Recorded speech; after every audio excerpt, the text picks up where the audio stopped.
Na cidade de Chipre, em 300 anos antes de Cristo, vivia um comerciante muito rico chamado Zeno. Enquanto estava em uma viagem de Fenícia para Pireu, seu barco afundou, junto com toda a sua carga. Por causa desse único evento, um evento totalmente fora do controle de Zeno ou de qualquer pessoa, esse homem muito rico de repente se tornou pobre instantaneamente. Imagine que você fosse Zeno. Como você reagiria ao ver todo o seu trabalho de uma vida indo por água abaixo devido à pura força da natureza? Qual seria a reação apropriada? Você ficaria com raiva? Triste? Sentiria que a vida o enganou? Para a maioria de nós, essas seriam reações normais, mas não para Zeno, o pai do estoicismo. Uma pequena mudança dura eternamente, e uma pequena reformulação da sua mentalidade pode se desdobrar em mudanças maiores e mais impactantes mais adiante. Antes de começarmos, eu ficaria imensamente grato se você deixasse o like neste vídeo, pois dessa forma você me ajuda a levar essa filosofia para mais pessoas. Se você não quer perder nenhum vídeo, se inscreva e ative o sininho de notificações. O cerne do estoicismo é a própria definição de aceitação e indiferença. Após ler as obras de Sócrates e outros grandes filósofos, Zeno criou e ensinou o estoicismo. De acordo com Zeno, embora não tenhamos muito controle sobre o que nos acontece, nós temos controle sobre como isso nos afeta e devemos usar esse controle com grande efeito. Ao invés de chorar pelo leite derramado, ou nesse caso, pelos bens afogados, Zeno focou em manter sua compostura diante da situação, permanecendo calmo e neutro, apesar de sua situação. Hoje em dia, as pessoas inadvertidamente veem os estoicos como pessoas que não podem ser quebradas, pessoas que não costumam ceder aos extremos emocionais, passando por acessos de raiva ou crises de ansiedade. Mas a ideia original por trás do estoicismo era muito mais do que isso. Em vez de ser apenas uma forma de descrever pessoas sem emoção, o estoicismo era uma maneira de ver, descrever e entender o mundo. Era um modo de vida, e esse modo de vida durou séculos. A filosofia estoica pode ser aplicada às situações de hoje, da mesma forma que foi aplicada há milhares de anos, e seus benefícios são igualmente impactantes. O estoicismo nos permite processar essas emoções negativas provenientes de experiências negativas e transformá-las em pensamentos que nos proporcionam uma perspectiva única do mundo. A perspectiva é tudo, e todos no mundo têm diferentes experiências e, portanto, diferentes perspectivas sobre as coisas. Desde os estoicos que se reuniam, discutiam e ensinavam filosofia em um local público, sua filosofia geral era amplamente conhecida. Eles acreditavam que os princípios estoicos poderiam beneficiar muito qualquer um e todos, e por isso não fazia sentido esconder esse conhecimento atrás das 4 paredes de uma escola ou dos pátios do palácio. Como resultado, desde o escravo até o imperador poderiam aprender e se tornar estoicos, e assim o fizeram. Alguns dos estoicos mais notáveis do mundo incluem Epiteto, cujo nome significa o adquirido, pois ele foi uma vez um escravo, Sêneca, um estadista muito renomado, e Marco Aurélio, um imperador romano e um dos homens mais poderosos que já existiram. Os primeiros estoicos praticavam o que pregavam, evitando todas as formas de segregação e liderando a luta contra a desigualdade. Eles até inventaram a palavra cosmopolita, que literalmente significa cidadão do mundo. Quando as pessoas ouvem essa palavra agora, pensamos em cidades como Nova York, Toronto, Dubai e Londres, por causa de sua diversidade. Esse era o tipo de unidade e coesão que os estoicos pregavam. Na época da fundação do estoicismo, as mulheres não tinham permissão para seguir a filosofia, mas os estoicos discordavam completamente disso. Musônio Rufo, o professor de Epiteto, uma vez disse: "Não são apenas os homens que possuem zelo e inclinação natural para a virtude, mas as mulheres também. As mulheres se alegram tanto quanto os homens com ações nobres e justas e rejeitam o oposto dessas ações. Se isso é assim, por que é apropriado para os homens procurar e examinar como podem viver bem, ou seja, praticar a filosofia, mas não para as mulheres?"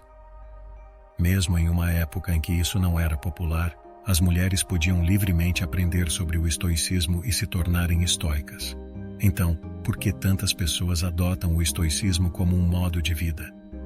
Em um mundo cheio de reviravoltas inesperadas, nossas emoções podem atrapalhar as coisas. Na realidade, nós não ficamos tristes porque coisas ruins acontecem conosco. Ficamos tristes porque coisas ruins e inesperadas acontecem conosco.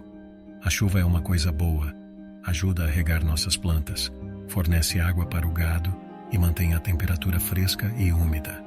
Mas a verdade é que, quando aquela nuvem escura te pega desprevenido sem um guarda-chuva, nunca é uma boa experiência. Então, por que não começamos a chorar assim que começa a chover?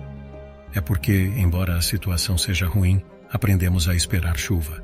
É algo inevitável, não podemos controlar o clima. Embora seja chato, a chuva uma hora passa. O estoicismo nos ensina que, da mesma forma, devemos esperar que tudo de ruim que possa acontecer, acontecerá. Imagine o pior resultado e fique contente sabendo que isso poderia acontecer. Um dos exercícios estoicos é conhecido como desconforto voluntário, um exercício destinado a aumentar os sentimentos de gratidão. Dormir no chão da cozinha, tomar banhos frios quando normalmente toma banhos quentes, comer apenas batatas por alguns dias, coisas assim. Esse exercício ajuda a entender que não importa o quão difícil seja, você ainda sobreviverá e potencialmente prosperará se sua mentalidade estiver correta. Ao ser capaz de suportar essas situações desconfortáveis, preparamos indiretamente nossa mente para futuras adversidades. Com o estado atual do mundo, onde anúncios são constantemente empurrados goela abaixo, somos levados a acreditar que se não tivermos a próxima melhor coisa, não parecermos de certa maneira ou ganharmos certa quantia, nunca seremos felizes. Essa mensagem é mais importante agora do que nunca. Chegamos no mundo sem saber muito de nada. Crescemos aprendendo coisas em casa, na escola e observando o mundo por nós mesmos. O problema é que muitas vezes essas três fontes de conhecimento nos ensinam de maneiras diferentes. A pergunta é: precisamos internalizar todo esse conhecimento? Se fizermos isso, podemos inadvertidamente criar expectativas irreais para nossas vidas, nos deixando eventualmente desapontados e insatisfeitos no final. Isso não é uma forma adequada de viver. Em vez disso, devemos nos concentrar em melhorar a nós mesmos, para nós mesmos. Devemos fazer coisas por nós mesmos e apenas por essa razão. Anexar qualquer esperança externa ou apego secundário às ações que tomamos quase sempre leva à decepção. Na maioria das vezes, acabamos tentando preencher o vazio com coisas externas.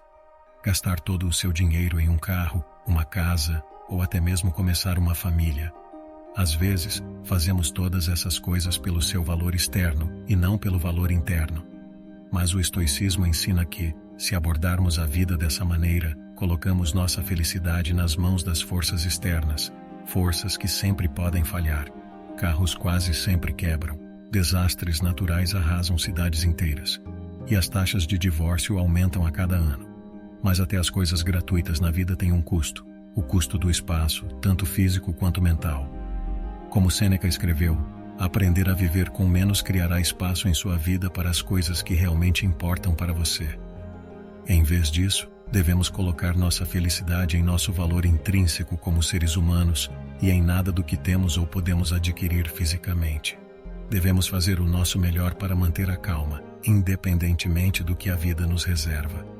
Porque, independentemente do que desejamos, no final do dia, não temos controle sobre a maioria das coisas que nos acontecem, mas temos todo o controle sobre como reagimos a essas coisas.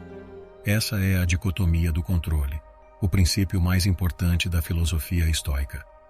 Nas palavras de Epiteto, a principal tarefa na vida é simplesmente esta: identificar e separar questões para que eu possa dizer claramente a mim mesmo quais são externas e não estão sob meu controle, e quais têm a ver com as escolhas que realmente controlo.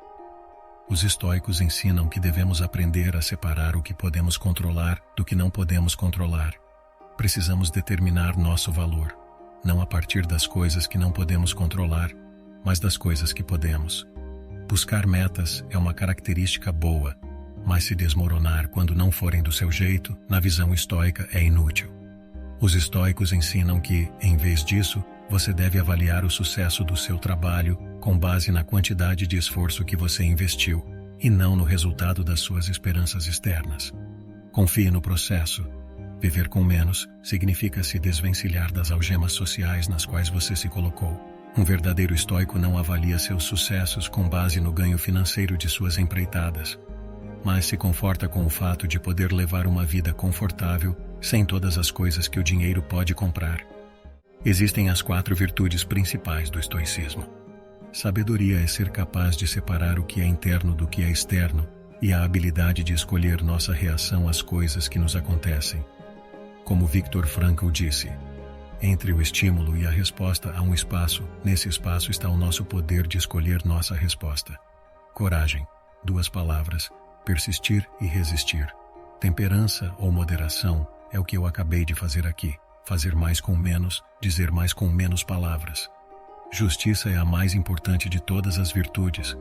Instrui que ninguém deve causar dano a outro, porque todos nós nascemos uns para os outros, para fazer o bem uns aos outros, e não a nós mesmos.